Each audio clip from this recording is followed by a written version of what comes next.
গেছে, বসন্ত এসে গেছে। মধুর অমৃত বাণী বলা গেল সহজেই, মরমে উঠিল বাজি, বসন্ত এসে গেছে। থাকতব ভুবনের ধুলি মাখা চরণে, মাথা নত করে রব।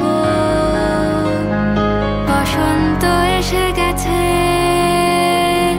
বসন্ত এসে গেছে।